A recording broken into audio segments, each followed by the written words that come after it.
যে বাংলাদেশের নির্বাচন, যত ধরনের নির্বাচন হোক, সে নির্বাচন সফল করার সবচেয়ে বড় শক্তি কিন্তু আনসার বাহিনী। এবারের যে নির্বাচন, এটি জাতির জন্য অত্যন্ত গুরুত্বপূর্ণ নির্বাচন। কারণ এর উপরে নির্ভর করছে এদেশের মানুষের ভাগ্যে কি হতে যাচ্ছে, এর উপরে নির্ভর করছে আগামী দিনের বাংলাদেশ কেমন হবে। সুতরাং সেই দৃষ্টিকোণ থেকে এবারের নির্বাচনকে অবাধ, নিরপেক্ষ, গ্রহণযোগ্য, উৎসবমুখর এবং নিরাপত্তা নিশ্চিত করে শান্তিপূর্ণ পরিবেশে যাতে উদযাপিত হতে পারে, সেজন্য আনসার বাহিনী গত ১.৫ বছর যাবৎ বিশাল প্রস্তুতি চলছে, যা আপনারা দেখতেই পাচ্ছেন। সবাই কিন্তু উৎফুল্ল আছে নির্বাচনী দায়িত্ব যথাযথভাবে পালন করার জন্য। সারা বাংলাদেশে আমাদের প্রায় ৬ লক্ষ ফোর্স ডিপ্লয়েড হচ্ছে। এই জেলাতে ৪,০০০ ফোর্স এবং বরিশাল বিভাগে আমার ৩৭,০০০ ফোর্স ডিপ্লয়েড হবে। এই ৩৭,০০০ হচ্ছে স্ট্যাটিক ডিউটি, অর্থাৎ ভোট কেন্দ্রে অবস্থান করে ডিউটি করবে। এছাড়াও আমাদের রয়েছে ৯৪টি স্ট্রাইকিং ফোর্স, ব্যাটালিয়ন আনসার দ্বারা গঠিত।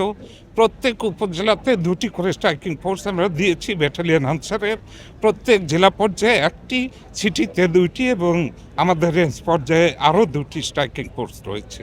সুতরাং এটি হচ্ছে অনবদ্য একটি ফোর্স সাপোর্ট, যেটা নির্বাচনকে নিশ্চিত নিরাপত্তা বেষ্টনীর মধ্যে রাখবে।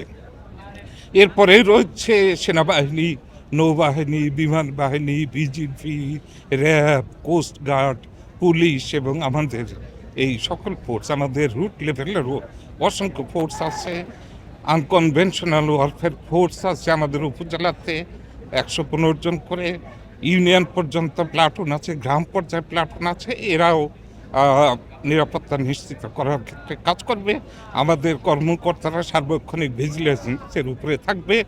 আমরা আশা করছি এবারের নির্বাচন জাতির প্রত্যাশার উপযোগী করেই আমরা উপহার দিতে পারব। আনসার বাহিনীর আর একটি দায়িত্ব, আমাদের একটা প্রযুক্তি ব্যবহার করছি, সেটা হচ্ছে নির্বাচন সুরক্ষা অ্যাপস।